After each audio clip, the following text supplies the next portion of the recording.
فإذا تصورنا حالة العرب في جزيرتهم قبل الإسلام وحالة الأمم المختلفة الأخرى المحيطة، سهل علينا أن نستدل الحكمة الإلهية التي اقتضت أن تتشرف الجزيرة العربية دون غيرها بمولده وبعثته صلى الله عليه وسلم।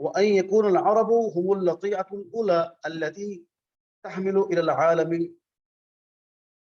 مشعل الدعوة إلى الدين الإسلامي الذي تعبده الله به الجنس البشرية كلها من أقصى العالم إلى أقصاه.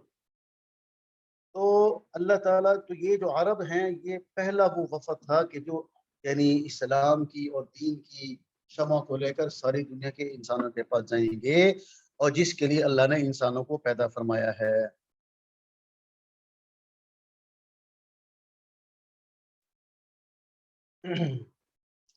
وهي ليست كما يظن البعض أن أصحاب التدين الباطل والحضارات الزائغة يصعب فيهم العلاج والتوجيه لافتخارهم بما هم عليه من الفساد لرؤيتهم إياه شيئا صالحا۔ تو کہتے ہیں کہ بعض لوگ یہ خیال کرتے ہیں کہ اللہ تعالیٰ کی حکمت یہ تھی کہ جو باطل مذاہب ہیں اور جو یعنی غلط جو تہذیبیں ہیں ان کے جو علم بردار اور ان کے جو بڑے لوگ ہیں تو کہتے ہیں ان کا علاج کرنا اور ان کو ہدایت پر لانا مشکل کام ہوتا ہے، کیونکہ جو ان میں فساد اور بگاڑ ہوتا ہے وہ ان کے لیے باعث افتخار ہوتا ہے، یعنی وہ اگرچہ غلط کام کریں گے لیکن اس پر فخر کریں گے، بھئی ہم تو یوں کرتے ہیں، اس لیے کہ وہ اسے اچھی چیز سمجھتے ہیں، جبکہ وہ لوگ جو ابھی تحقیق اور بحث کے مرحلے سے گزر رہے ہوں تو یہ نہ تو اپنی جہالت کا انکار کرتے ہیں اور نہ ہی علم و معرفت اور تہذیب و تمدن کا دعویٰ کرتے ہیں۔ ایسے لوگ اپنی کوتاہیوں کا علاج کرنے اور ہدایت حاصل کرنے پر زیادہ آمادہ ہوتے ہیں، اس لیے بعض لوگ یہ کہتے ہیں کہ چونکہ عربوں کے اندر یہ علم و تمدن اور یعنی یہ چیزیں نہیں تھی جدید، اس لیے عرب اپنی کسی برائی پر فخر نہیں کر سکتے تھے، لیکن شیخ فرماتے ہیں، مصنف فرماتے ہیں کہ یہ خیال درست نہیں ہے، جن لوگوں نے یہ گمان کیا تو یہ ان کا گمان صحیح نہیں ہے۔ ولو تعلقت إرادة الله تعالى بأن يجعل مشرق الدعوة الإسلامية من جهة ما في الأرض فارس أو الروم أو الهند لهيأ لنجاح الدعوة فيها من الوسائل ما هي لها في الجزيرة العربية، وكيف يعز ذلك عليه وهو خالق كل شيء ومبدع كل وسيلة وسبب۔ اور اگر بھئی یہ لوگ جو کہ کہتے ہیں کہ چونکہ عرب جو ہے وہ پڑھے لکھے نہیں تھے، تہذیب و تمدن سے عاری تھے، فرماتے ہیں کہ یہ خیال غلط ہے، اس لیے کہ اگر اللہ تعالیٰ کا ارادہ یہ ہوتا کہ اللہ تعالیٰ جب وہ اسلام کی دعوت کو اللہ ایران سے یا اللہ روم سے یا ہندوستان سے اللہ تعالیٰ جو ہے نا وہاں سے اگر آپ اسلام کی دعوت کو پھیلانا چاہتے، اگر اللہ تعالیٰ اس کا ارادہ فرما لیتے تو اللہ کے لیے کوئی مشکل نہیں تھا۔ اللہ تعالیٰ ایران کے اندر، یونان اور روم کے اندر اللہ تعالیٰ ایسے اسباب مہیا فرما سکتے تھے، اس لیے کہ اللہ تو تمام اسباب کے خالق اور مالک ہیں، ہر چیز کو اللہ ابتدا سے پیدا کرنے والے ہیں۔ اگر اللہ تعالیٰ کی حکمت ہوتی تو اللہ ایسا کر سکتے تھے، لیکن ایسا نہیں کیا۔ ولكن الحكمة في هذا الاختيار من نوع الحكمة التي اقتضت أن يكون الرسول أميا لا يتلو من كتاب ولا يخطه بيمينه، كما قال الله تعالى لا يرتاب الناس في نبوته عليه الصلاة والسلام وحتى لا تتكاثر لديهم أسباب الشك في صدق دعوته۔ لیکن کہتے ہیں ہم کہ حکمت کا تقاضا یہ نہیں تھا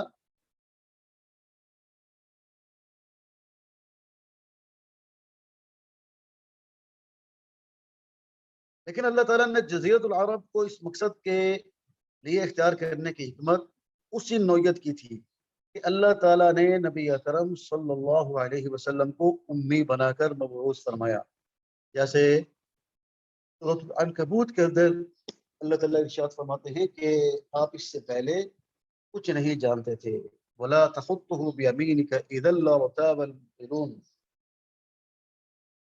کہ آپ نہ تو کچھ پڑھے لکھے تھے نہ آپ جب وہ کچھ پڑھ سکتے تھے، کہ اگر آپ پڑھنے کسی چیز کو پڑھنا لکھنا جانتے تو کہتے بھائی اس نے تو فلاں سے سیکھا ہے، اس لیے اللہ تعالیٰ نے فرمایا کہ میرا نبی امی ہے. امی کا معنی ان پڑھ نہیں ہے، امی کا معنی یہ ہے کہ جو کسی کا شاگرد نہیں بنا، جو جس نے کسی کے سامنے زانوے تلمس اپنے اس نے جو ہے وہ نہیں موڑے، کسی کے سامنے وہ شاگرد بن کر نہیں بیٹھا، لیکن وہ استاد سب کا ہے، سب استاد اس کے شاگرد ہیں. یہ ہے امی کا معنی. امی کا معنی ان پڑھ نہیں ہے. ظاہری طور پر اللہ تعالیٰ نے اپنے نبی کو کسی کا شاگرد ہی نہیں بنایا. ان من تتمة هذه الحكمة الإلهية أن تكون البيئة التي بعث فيها عليه الصلاة والسلام أيضا بيئة أمية بالنسبة للأمم الأخرى التي من حولها. تو کہتے ہیں اللہ رب العزت نے نبی اکرم صلی اللہ علیہ وسلم کو عربوں کے اندر مبعوث فرمایا، اور عربوں کے اندر چونکہ لکھنے پڑھنے کا رواج نہیں تھا، اس لیے اللہ تعالیٰ نے امی ان پڑھ جو لوگ تھے ان کے اندر اپنے نبی کی بعثت فرمائی.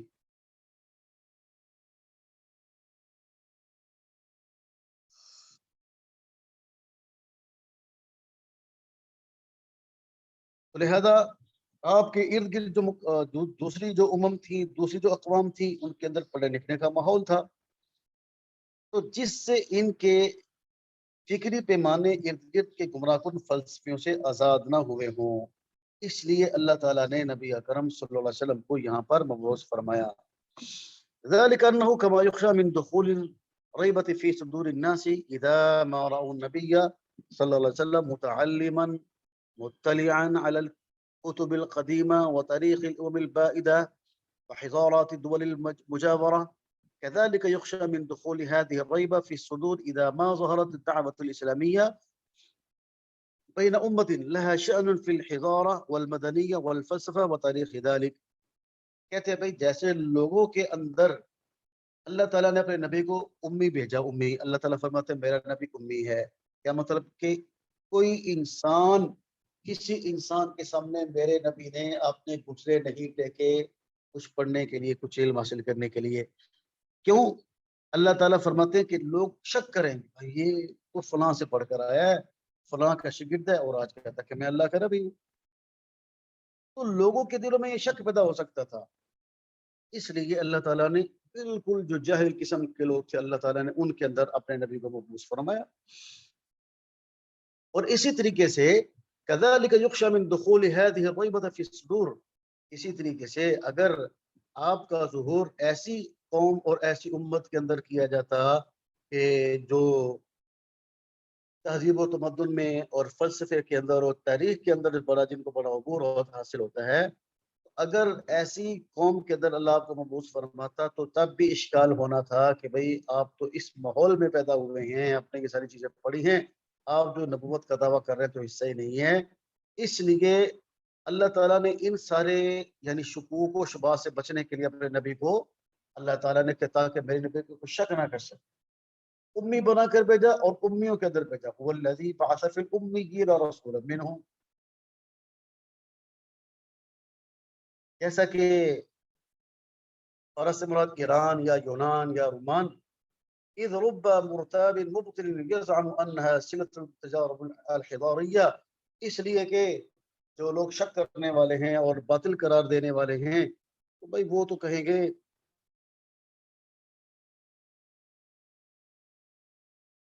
وہ لوگ یہ کہیں گے کہ بھائی یہ تو ایک جو ہے وہ تجربات اور فلسفیانہ افکار کا سلسلہ ہے جس نے بالآخر اس بے مثال تہذیب اور کامل شریعت کو وجود بخشا ہے. اس لیے اللہ تعالیٰ نے اپنے نبی کو جو ہے نا ایسے لوگوں کے اندر مبعوث فرمایا. وَلَقَدْ أَوْضَحَ الْقُرْآنَ الْكَرِيمُ هَذِهِ الْحِكْمَةَ بِصَرِيحِ الْعِبَارَةِ حِينَمَا قَالَ هُوَ الَّذِي بَعَثَ فِي الْأُمِّيِّينَ رَسُولًا مِّنْهُمْ. اور یہ جو حکمت ہے اس کو اللہ تعالیٰ نے صریح عبارت کے ساتھ واضح فرما دیا کہ اللہ کی وہ ذات ہے کہ جس نے جو ہے نا وہ امی لوگوں کے اندر اب ایک رسول بھیجا جو کہ انہی میں سے ہے، ان کے سب نے اللہ کی آیات پڑھتا ہے اور ان کا تزکیہ کرتا ہے اور ان کو کتاب اور حکمت سکھاتا ہے، اگرچہ وہ لوگ اس سے پہلے کھلی گمراہی میں تھے. لہذا اللہ کی ارادت کا اقتضا تھا کہ اللہ کا رسول امی ہو، اور وَأَن يَكُونَ الْقَوْمُ الَّذِي ظَهَرَ فِيهِمْ کہ جس قوم کے اندر یہ جب میرا نبی ظاہر ہوگا تو وہ قوم بھی کیسی ہوگی، وہ بھی امی ہوگی، یعنی اکثر ان میں سے جب وہ ان پڑھ ہوں گے. اور یہ اللہ تعالیٰ کا بڑا فضل و کرم ہے اپنے بندوں پر، یعنی اللہ کا کرم ہے، اللہ کا فضل ہے. یہ غالبیتہم العظمی، یہ اللہ کی بڑی ان پر، حتی تکون معجزۃ النبوۃ والشریعۃ الاسلامیہ واضحۃ فی الاذہان لا لبس بینہا وبین الدعوۃ البشرۃ المختلفہ. کہتے ہیں کہ یہ اللہ تعالیٰ نے اس وجہ سے فرمایا تاکہ اب اللہ کے نبی کی جو دعوت ہے اور دیگر انسانوں کی جو دعوتیں ہیں ان کے اندر جب وہ التباس نہ ہو جائے اور ان میں فرق واضح ہو جائے. تو یہ کہتے ہیں کہ یہ ساری بات سے واضح ہوتی ہے کہ یہ اللہ تعالیٰ کا اپنے بندوں پر عظیم رحم و کرم تھا.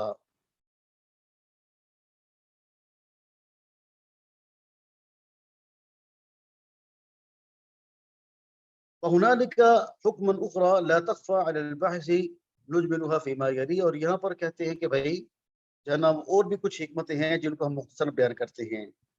من المعلوم ان الله عز وجل قد جعل البيت الحرام مثابة للناس وامنا وجعله اول بيت وضع للناس للعبادة واقامة الشرائع الدينية. یہ بات سب کو معلوم ہے کہ اللہ تعالیٰ نے بیت اللہ شریف کو وہ حرمت والا بنایا، لوگوں کے بار بار لوٹ کر آنے کی جگہ بنایا. مسابتن کا بنا بار بار لوٹ کر آنا، اور اللہ نے اس کو امن کی جگہ بنایا. اور یہ پہلا گھر ہے جو لوگوں کے لیے عبادت اور شعائر دینی کے انجام دینے کے لیے بنایا گیا ہے. وہ کہتے ہیں کہ اسی وادی میں سید ابو الانبیاء حضرت ابراہیم علیہ الصلوۃ والسلام کی دعوت وقوع پذیر ہوئی. اس کا لازمی تقاضا اور خلاصہ یہی تھا کہ یہ مبارک خطہ جو ملت ابراہیمی کی صورت میں یا اسلام کی دعوت کا مرکز بنا، اس خطے میں خاتم الانبیاء کی بھی ولادت اور بعثت ہو. اور ایسا کیسے نہیں ہو سکتا؟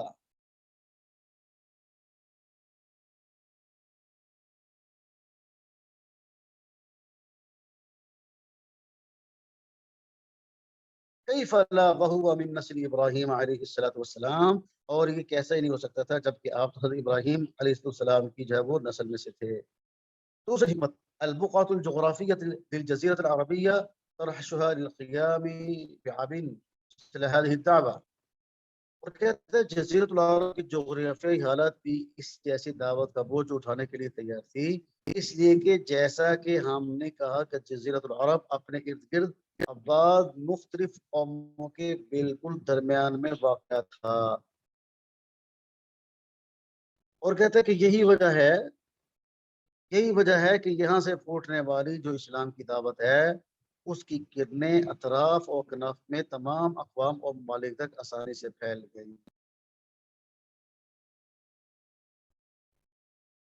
کہتے جب ہم اسلام کے شروع کے زمانے اور خلفائے راشدین کا زمانہ جب ہم دیکھتے ہیں تو پھر ہمیں نظر آتی ہے کہ اسلام کی یہ جو دعوت ہے وہ یہ پوری دنیا میں کیسے پھیل گئی اور کیسے اللہ تعالیٰ نے اسلام کو بازار فرمایا. اور تیسری حکمت اقتضت حکمت اللہ تعالی ان تكون اللغة العربية هي لغة الدعوة والإسلامية. اللہ تعالیٰ کی حکمت کا جو ہے وہ مقتضی تھی اللہ کی کہ جو لغت عرب ہے یہ دعوت اسلامی یعنی اسلام کی دعوت کی زبان اور لغت بن جائے.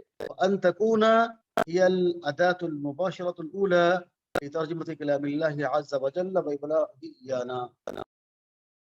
اور یہی زبان کلام الہی کی اولین ترجمان اور اس کے ہم تک ابلاغ کا ذریعہ ہے. زبانوں کی خصوصیت کا اگر ہم جائزہ لیں اور ان کے درمیان موازنہ کریں تو پتہ چلے گا کہ عربی زبان کو ایسے ممتاز خصائل حاصل ہیں جن کے وجود سے دوسری زبانیں بالکل محروم ہیں. اس لیے اس زبان کو یہ حق تھا کہ یہ مختلف علاقوں اور ملکوں میں مسلمانوں کی اولین زبان قرار دے.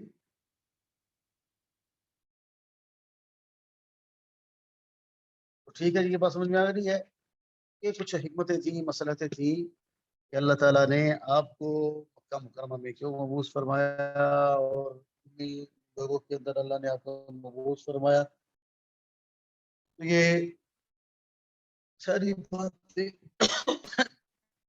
کچھ نہ کچھ اس کی حکمتیں وہ ہمارے سامنے آ گئی. تو کل سے انشاءاللہ ہم شروع کریں گے اگلا جو سبق ہے، اگلی کا شروع ہے محمد صلی اللہ علیہ وسلم خاتم النبیین وعلاقۃ دعوتہ بالدعوات السماویہ السابقہ، اور آپ کی جو دعوت ہے اس کا پہلی آسمانی دعوتوں کے ساتھ کیا تعلق ہے. ٹھیک ہے جی، کل انشاءاللہ ہم یہاں سے شروع کریں.